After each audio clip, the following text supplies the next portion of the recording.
अस्सलाम वालेकुम क्लास 2 अपनी उर्दू की किताब गेंदा का सफ़ा नंबर 49 खोलें।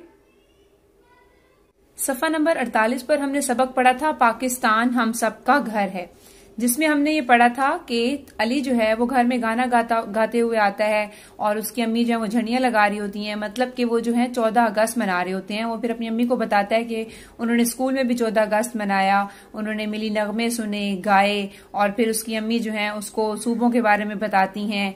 और फिर वो अपनी अम्मी से क्वेश्चन करता है कि मेरी जो प्रिंसिपल है उन्होंने ये कहा है कि हमें अपने मुल्क की खिदमत करनी चाहिए, तो इसका क्या मतलब होता है। तो उसकी अम्मी जो है फिर उसको क्या जवाब देती हैं, आज हम पढ़ेंगे सफ़ा नंबर 49 में। ठीक है, अब मेरे साथ रीडिंग स्टार्ट करने से पहले आप क्या करें, दाएं तरफ आज की तारीख लिखें और बाएं तरफ आज का दिन लिखें।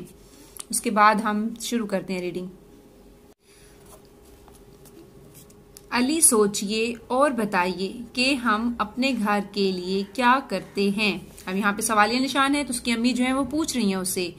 अम्मी ने पूछा, साफ सुथरा रखते हैं, अंडरलाइन साफ सुथरा, सजाते हैं, अंडरलाइन सजाते, स्वाद अलिफ सौफ ए साकिन साफ, सीन पेश थे सुथ रे अलिफ रा सुथरा, अंडरलाइन करें इसको भी, सजाते को भी अंडरलाइन करें, सीन साकिन जीम अलिफ जा सजाते वड़िए ते सजाते।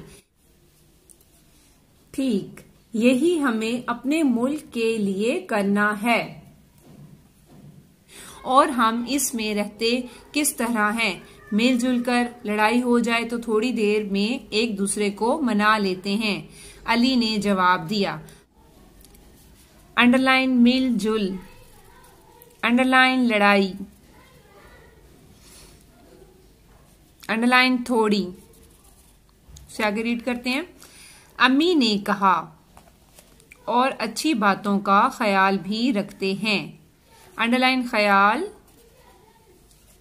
मसलन जल्दी सोना, सुबह तैयार होकर स्कूल जाना, शोर नहीं करना, इसी तरह मुल्क के कवानीन का ख्याल रखना, अंडरलाइन कवानीन। अब यहाँ पर अली की अम्मी ने उसे ये बताया कि हम किस तरह से मुल्क की खिदमत कर सकते हैं।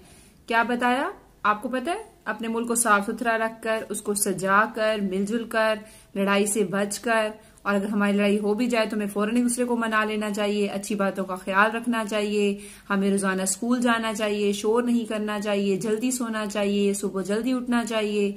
ठीक है, उसके बाद इस तरह ये क्या कहती हैं, इसी तरह मुल्क के कवानीन का ख्याल रखना। कवानीन क्या होते हैं? कानून की जमा है जिसका मतलब होता है असूल। इंग्लिश में आप क्या कहते हैं? रूल्स। ठीक है, कि हमें जो हमारे मुल्क के लिए रूल्स बनाए गए हैं, असूल बनाए गए हैं, हमें उनका भी ख्याल रखना चाहिए। जैसे लाल बत्ती पर गाड़ी रुकना, जैसे ट्रैफिक रूल्स में आपको 3 बत्तियां नजर आती हैं, ट्रैफिक लाइट्स जिसे कहते हैं, लाल, पीली और हरी। लाल बत्ती पर हम रुक जाते हैं, येलो जो होती है पीली बत्ती उस पर हम तैयार हो जाते हैं, और सब्ज हरी बत्ती पर हम गाड़ी चला देते हैं। लाल बत्ती पर गाड़ी रोकना, अंडरलाइन लाल, अंडरलाइन बत्ती।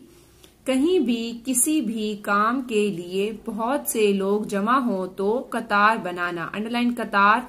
कतार क्या होता है? लाइन बनाना, कि लाइन में खड़े हो जाएं ताकि सबकी बारी आए, बारी बारी सब अपना काम करें। ठीक है जी अम्मी समझ गया। अब मैं अंडरलाइन समझ, अब मैं मुल्क की खिदमत का मतलब समझा। अब उसको समझ आ जाती है कि उसकी प्रिंसिपल जो कह रही थी कि हमें अपने मुल्क की खिदमत करनी चाहिए, तो उसे समझ नहीं आ रहा था, अब उसको समझ आ गई है कि खिदमत क्या चीज होती है। मैं खुद बहुत अच्छे काम करूं, यही मुल्क की खिदमत है ना? अब वो अपनी अम्मी से पूछ रहा होता है कि वाकई यही मतलब है ना इसका। जी बेटे, अम्मी ने अली को प्यार किया, अंडरलाइन प्यार। इसके बाद आप यहाँ पे मार्क कर दें, आपकी आज कितनी रीडिंग थी, आपने ये रीडिंग करनी है, और जो जिन अल्फाज पर आपको अंडरलाइन कराया ये आपने लिखने हैं। ठीक है, thank you so much, Allah Hafiz.